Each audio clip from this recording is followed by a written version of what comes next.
Welcome back to Progressing the Kingdom Ministries. This is your host, National Speaker Jermaine Johnson. We always admonish each and every one of you to pray before school. This program and broadcast is totally brought to you by Progressing the Kingdom Ministries, asking everyone to pray before school. Today we're going to talk about pray before school, how and why the concept began.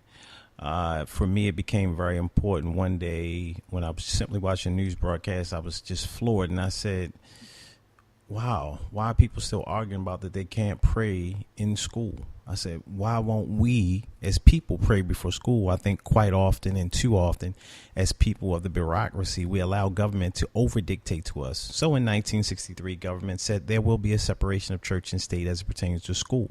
It originally started out at the federal government level. So they were saying that government cannot sanction any form of worship in a country that is supposed to be free of religion. That then trickled down to the state level after the original federal court decision, because they consider state government still to be a byproduct of federal government because state governments receive funding from federal governments. So if you submit to that, fine.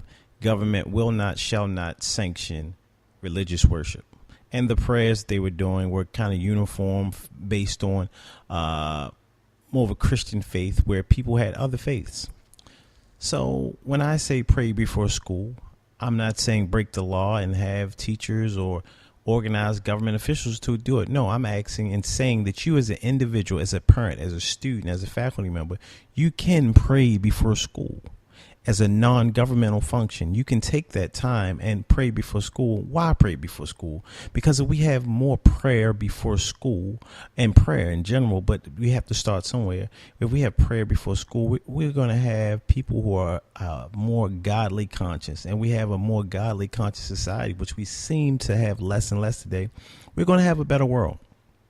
If you look back from the beginning of history, there's always been, to use the cliche and scripture, wars and rumors of wars. So there's always been conflict. There's always been bickering. There's always been argument. There have always been warring factions of people who do not get along.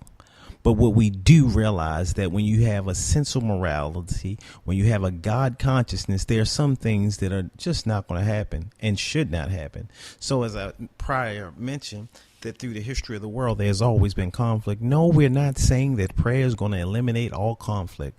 But what we are saying through prayer is that we are conscious of God. We are conscious of a higher power, that we are not the end all and be all, that we have a submission upon our lives. And that is why we ask each of you each day, hashtag pray before school, visit PrayBeforeSchool.org, because this is a movement. We need prayer captains. We want you to be a part of this movement. Pray before school. It's an important movement for the world. It's not just your city. It's just not just your state. It's not just your nation, but it's a national movement of pray before school. We realized through the educational process that we learned so many things through school. Early on, what did we learn in school? We learned our ABCs. We learned our 1, 2, 3s. We also learned lunch etiquette in public from going to school. There was a time in schools where, if we want to break down how schools and the evolution of the world works, children didn't always eat in school. Then there became a function when they realized, you know what, if a student had a meal, he or she would be able to function better in school. As we realized that some kids, even today, the one guaranteed meal that they get is in school. So Monday through Friday, they're going to eat. Saturday and Sunday, they may need to pray. And I'm not talking about just a prayer before school. I'm talking about pray to eat. So what we've learned through government, that through schooling, through institutionalizing, yes, institutionalization, if that is a word, yes, through the institutions, that if we start things in schools, these things become habit. They become form. That's why we're asking you to pray before school. We know that school is typically 5 days a week. So if you're praying 5 days out of 7, you're praying more than you're not praying. That's why we ask you to pray before school. As I share the story for everyone all the time, I can't tell you prayer is my favorite thing to do in the world. But once this commission came upon me and the idea, the thought, and the movement hit me, I was actually in the hospital. My mother was in surgery for cancer removal from her breast.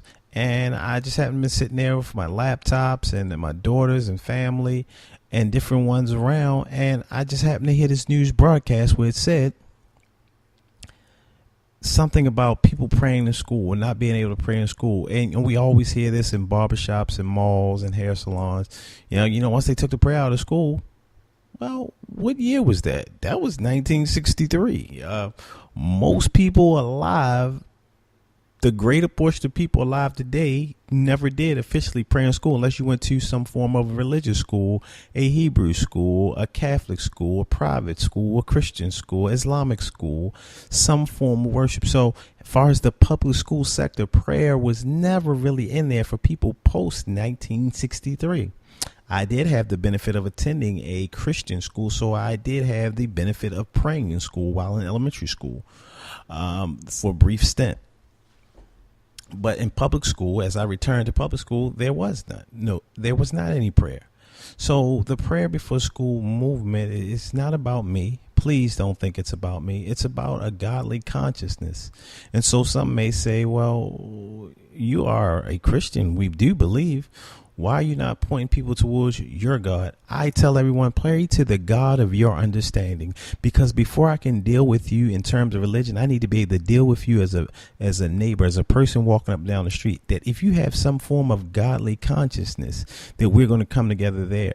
And after that point, then when you can discuss your faith to what degree you believe, what degree I believe. But I believe I need to live with my fellow man before I can religiously worship with my fellow man or debate or argue the religions. But to have a level of godly conscience is ever more and evermost to the forefront. So we ask you, we admonish you, please pray before the school. PTK Ministry, Progressing the Kingdom Ministry, Pray Before School, Progressing the Kingdom Ministries for His full glory. National Speaker Jermaine Johnson. Please help us join the movement. We need prayer captains in every city, every state, every country. Reach out to the website, www.PrayBeforeSchool. Pray Before School is the national movement that you're going to join, that you're going to help us in. I don't care your faith, your religion, your belief. If you're willing to pray before school, submitting and understanding that there's a God process in place, we can work and build from there. Pray Before School. Join us, www.PrayBeforeSchool.org. Pray Before School. Will you join us, please?